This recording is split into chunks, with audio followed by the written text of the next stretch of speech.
The last leaf stars with two girls, namely Sue and Johnsy, live together in a small flat. Both were artists. They reside on the third floor of an old house. Johnsy fell critically ill in November. She suffered from pneumonia and used to lie in her bed without moving. She continuously gazed out of the window. Sue, her friend, became very worried. She called the doctor. Although he came every day, yet Jones's condition showed no improvement. The doctor confirmed that Jonesy was not willing to live. As a result, the medicines were ineffective to cure her ill heart. Sue tried her greatest to make Jonesy take an interest in things around her. She talked about clothes and fashion. However, Jonesy was irresponsive. She continued to lie still on her bed. Sue brought her drawing board into the room and began to paint. Suddenly, Sue heard Jonesy whispering something. She speedily rushed to the bed and heard Jonesy counting backward. She speedily rushed to the bed and heard Jonesy counting backward. Looking out of the window, she was saying 12. However, after some time, she whispered 11, then 10, and so on. She saw an old heavy cripple crumbling halfway up the brick wall opposite to the window. Also, the cripple was shedding its leaves in the strong wind. Johnson was very depressed. She created a thought that she would die when the last leaf fell. Moreover, she did not accept the soap offered to her. Later, in the last leaf summary, Sue tried to show affection toward Jonesy. Sue told her that she will not die. She kept the curtain open as she needed the light to complete her painting. She decided to fetch money from them by selling it. Sue said Johnny do not look good out the window. Also, she told Jonesy that she will not die. She will to live for her friends. Moreover, Sue will become lonely without Jonesy.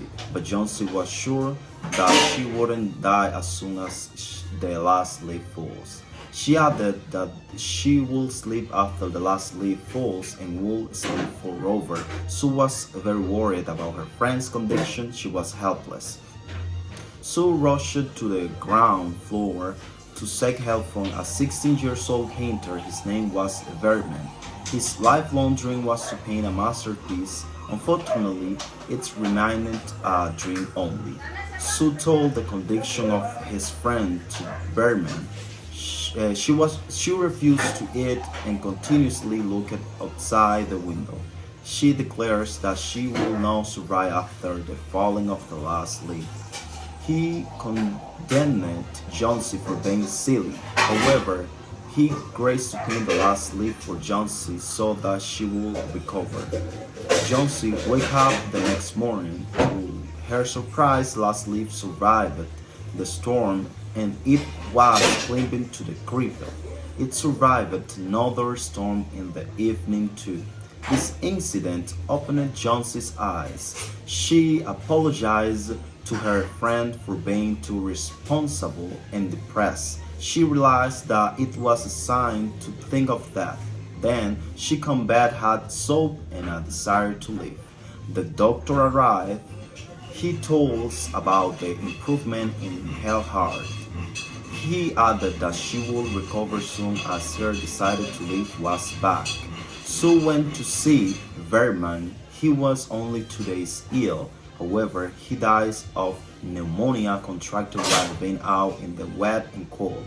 Sue tells this news to Jonesy. She tells her to look at the last leaf clinging to the cripple. She reveals the truth was it was their masterpiece of the old artist, Vernon. He always wanted to produce a model piece, painting but had never succeeded in his attempt to produce the same. However, to help her recover from her depression, he spent considerable time painting with great realism a leaf on the wall. Thus, he himself died of pneumonia contracted while being out of the wet and cold. In this story, the characters are Mr. Bradman, Sue, and Jonesy. The setting is at Sue's and Jonesy's art studio in Bethlehem. The exposition: two girls named Sue and Jonesy living quietly in the little district of Greenwich Village in Washington Square. Jonesy soon fell ill with pneumonia, and the doctor tells Sue that Jonesy will probably not survive because she has no longing to live. Rising action. Jonesy wants to die when the last leaf falls, and she believes that she will die during a bad storm that happened through the night. Sue went to talk to Mr. Berman about Johnson's illness. The climax is Jonesy doesn't want to try to get better, so when the last leaf falls off the ivy vine, she says that she will not go with it. Sue goes to talk to Mr. Berman about posing for her drawing. The following action is Mr. Berman falls weak with pneumonia after painting his model piece for Jonesy and Sue. A janitor found him unconsciously and freezing. Resolution: the janitor said he found Miss Bradman with a little lantern and found a letter outside. Sue and Jonesy then realized that the last ivy leaf never fell because Mr. Bradman had painted it onto the brick wall.